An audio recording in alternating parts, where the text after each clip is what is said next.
So usually after you're drafted, you go in and have a rookie mini camp and start meeting people and learning the offense. But for me, actually, 2 days after I was drafted, I started meeting with Coach Petzing, the tight end coach, installing the offense and doing everything virtual. So it was a different experience for me. And then finally, we got to come into training camp and start working in person. So I was a few months behind, but just from those meetings with Coach Petzing, installing the offense and stuff, it gave me a stepping stone to get ready to go for camp. Okay, so let's go back a little bit. Let's go back to high school. So you didn't even start playing football until high school. So what made you know, okay, this is something I can really excel at? I played some when I was really little, like middle school and stuff. I didn't play. And then in high school, I started playing again, and I didn't start a game until my junior year of high school. And I actually played offensive line that year. And my senior year, my high school coach, the guy that played for the Steelers, he was like, I think the best chance for you at the next level is to move to tight end. So switched over to tight end, had a great year there, and ended up getting an offer to FAU. And I really don't think my dreams came to reality until probably my sophomore or junior year of college. Lane Kiffin was our head coach there, and he's coached in the NFL before and coached a lot of high caliber tight ends in college and other levels. And he sat down and told me that I think you can play at the next level if you really set your mind to it. That was really when I realized that I could make it here. So it was a lot of help from Coach Kiffin telling me that mentally, but also just the play calling he had and stuff throughout my college career. So he helped me out a lot as well to get here. So we're really happy to have you in Cleveland, but you went to FAU, you're from Georgia. How have you adjusted to Cleveland weather? Right now it's beautiful, but during the season, I tell everyone the cold is not the bad part, it's just no sun. It's always dark and gloomy during those months during the season, but the fan base and just the culture of the team, it makes everything better, so it's been great.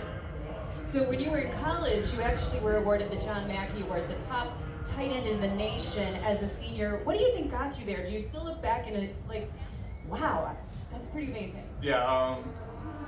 When I got called into Coach Kiffin's office and he told me I had won the award, it didn't really hit me until I was actually in Atlanta for the award show and just being around all those other high caliber guys, Chase Young, Justin Jefferson, all those guys there, and it really came that, wow, I'm here and on this stage. And I think a lot of hard work at FAU, extra hours and just really putting my head down. And then obviously having a great coaching staff there with Coach Kiffin and all the other assistant coaches really helped me thrive there. So going from playing college football to NFL, what was some of the biggest adjustments for you? For me personally, it was definitely just the offensive scheme. We had a pretty in-depth scheme at FAU, but just coming here, the play calls, some are 20 words long, so just really hammering down on that, and just little techniques and little things you can pick up from the older guys like Hooper and Dave. They're teaching me every day, and those little things really make a big difference in the grand scheme of things. How important is that? Coming from FAU, we didn't have many fans, so it's crazy different. And obviously last year we didn't get to play in front of a full stadium, but just having, I think one game we had 10,000 allowed in, and just the noise and the crowd noise and just the support from everyone, whether it's at the game, at dinner somewhere and somebody notices you, it's just all positive and a lot of support, which means a lot to me personally, and I know it means a lot to all the other players around. What do you do mentally to get ready for a game? For me, I try to just stay even keel, because if I get too worked up, then I kind of play outside of what I'm capable of, like mentally what I'm capable of. If I get too worked up, and I just make mistakes and don't stay within myself. So I just try to stay calm and relax and just do what I can do. Maybe coming into the league from anyone? It was probably from my high school coach. He played in the league for 3 years, sadly for the Steelers, but he gave me a lot of good advice, just how to come in with a mindset, all business, come in, work hard every day, do your job, and everything will work out for you. So you coming in last year during quarantine had to be so different.